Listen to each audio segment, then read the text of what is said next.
Todas as pessoas que são ricas de verdade, elas têm um ponto em comum. Todas elas vendem alguma coisa. Pensa nas pessoas que você conhece e são verdadeiramente ricas. Provavelmente algum deles sejam comerciantes, outros sejam dono de algum negócio ou são empresários. Para melhorar ainda mais essa análise, pensa na pessoa mais rica da sua família.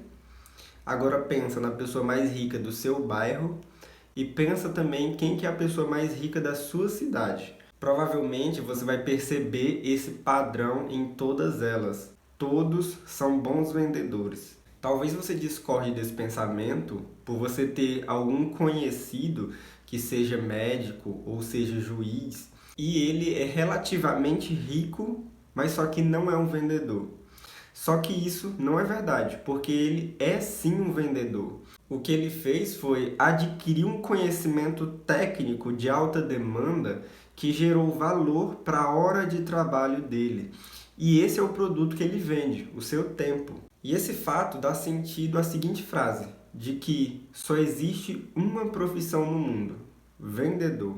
Então, todo mundo vende alguma coisa, nem que seja a hora de trabalho. Então, dada essa importância de todos nós precisarmos ser bons vendedores, vamos aos 4 passos de qualquer venda. São 4 passos para você vender qualquer coisa para qualquer pessoa. Então, o primeiro passo, a primeira fase, é de que a pessoa, o potencial comprador, ele está inconsciente do problema que ele tem e o produto ou serviço que você vende resolve esse problema.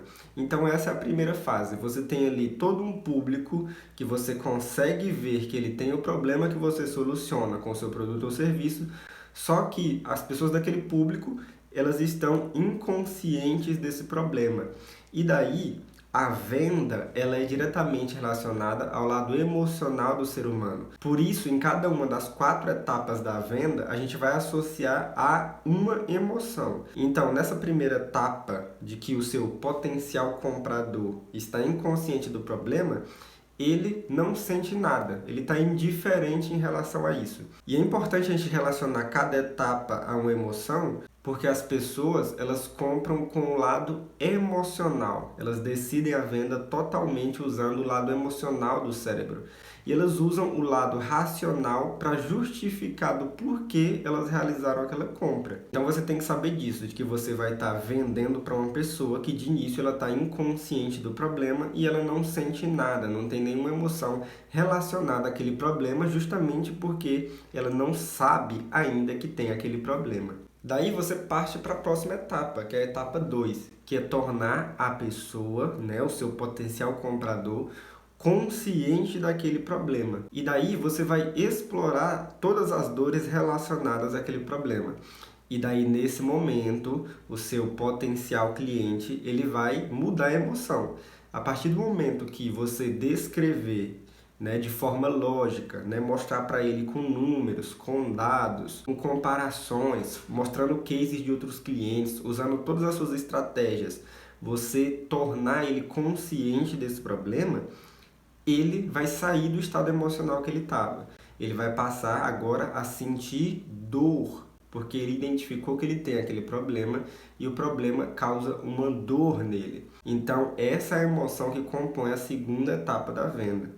Para ficar claro para vocês, eu vou trazer um exemplo de um dos serviços que a gente vende aqui no meu negócio no mercado pet, que é consultoria relacionado a xixi e cocô, a educação sanitária dos pets, para ensinar tutores a conseguirem que seus pets façam xixi e cocô no local certo. Então, quando a gente aborda um potencial cliente ou quando esse cliente entra no nosso funil, ele não está consciente do problema. Ele pensa que é normal de ter um cão, tá? Ele está sempre precisando ali limpar xixi, limpar cocô espalhado pela casa. Então essa é a parte 1, tá? Daí, tendo esse cliente que a gente sabe que ele tem um problema, só que ele está inconsciente do problema, a gente parte para a fase 2, que é mostrar para ele que ele pode ter uma vida sem ter que lidar com isso, né? Ele pode ter uma vida cuidando de um pet, mas ele não precisa lidar com isso, com xixi e cocô espalhado pela casa, de que aquilo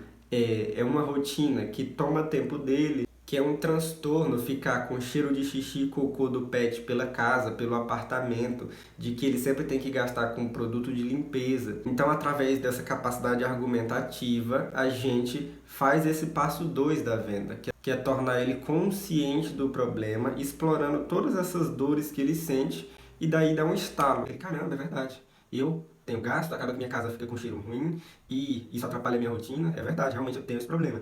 Esse é o segundo passo. Daí a gente passa já para o terceiro passo, que é depois que seu cliente está sentindo dor, ele sabe que ele tem um problema, a gente torna ele consciente da solução do problema. E aqui entra o seu produto ou serviço. No caso, depois que o tutor de um pet ele identifica que ele tem esse problema, que o pet dele faz xixi e cocô no local errado, espalhado pela casa, a gente mostra para ele que através da nossa consultoria a gente tem uma metodologia de educação sanitária de pets e através disso o pet aprende a fazer o xixi e cocô em um local determinado que a gente escolheu como banheiro do pet. E aqui a gente fala de outros casos que a gente já resolveu, de pessoas que tinham problemas igual o dele, fala dos nossos números, há quanto tempo a gente está no mercado e quantas pessoas a gente já conseguiu ajudar com esse problema. A gente traz também como que ficou a vida de uma determinada pessoa depois que ela resolveu esse problema, o quanto que ela conseguiu economizar com limpeza, o quanto que ela conseguiu otimizar a rotina dela porque ela não tinha mais aquele trabalho. Então, nessa terceira fase,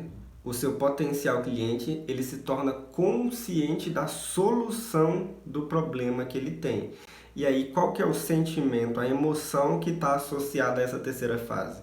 A emoção de poder. O teu cliente ele se sente poderoso, porque agora ele tem uma solução nas mãos, ele consegue enxergar uma saída para o problema dele. Então ele se sente poderoso. Daí, a partir daqui, a gente já pode passar para a quarta fase da venda, que é a fase que o seu cliente, o seu potencial cliente, vai estar apto para consumir, apto para adquirir o seu produto ou serviço. E como que a gente faz isso? Gerando a emoção correta nele para essa fase. E qual que é a emoção que a gente deve gerar nesse momento? E a emoção de satisfação, de alívio. Então, para chegar nessa quarta fase e fazer o seu cliente se tornar apto para consumir, agora você tem que mostrar para ele como vai ser a vida dele depois que ele adquirir a sua solução. Então você tem que fazer o seu potencial cliente imaginar e ver como que vai ser transformada a vida dele através da solução que você vai estar entregando. E daí ele vai sentir satisfação e vai sentir alívio, essa emoção que está associada a essa quarta fase da venda. Essa, pessoal, é a estrutura de qualquer venda, para você vender qualquer coisa, qualquer produto ou qualquer serviço. Daí vocês viram que aqui é uma estrutura do que está por trás da venda, tá? Primeiro, o seu cliente está inconsciente do problema. Depois, ele está consciente do problema e ele sente dor. Depois, ele está consciente da solução e ele sente poder. E por último, ele está apto para consumir. E daí ele já sente satisfação e alívio. Então, qualquer venda é baseada exatamente nessa estrutura. Agora, tem ferramentas práticas de vendas e de marketing para a gente executar esses 4 passos, tá? Existe exatamente mapeado estratégias para cada uma dessas fases da venda. E a partir de agora, é isso que eu incentivo cada um de vocês a estudarem. Vocês acabaram de aprender qual que são os 4 passos de qualquer venda e agora de forma prática, quais que são as ferramentas que o setor de vendas proporciona para a gente conseguir executar isso daqui bem. E aí é que tá, a habilidade de vendas ela não é um talento natural, ela é totalmente treinável. Então por isso eu vou recomendar para vocês agora esse vídeo que está aparecendo aqui na tela final, que eu mostrei exatamente quais que são essas ferramentas e como que você pode estruturar todo esse passo a passo aqui de acordo aí com o seu mercado, com o nicho que você trabalha. Então, vai nesse vídeo que está aparecendo aqui na tela final e eu vou deixar também o link aqui na descrição. Qualquer dúvida, vocês podem deixar também aqui nos comentários.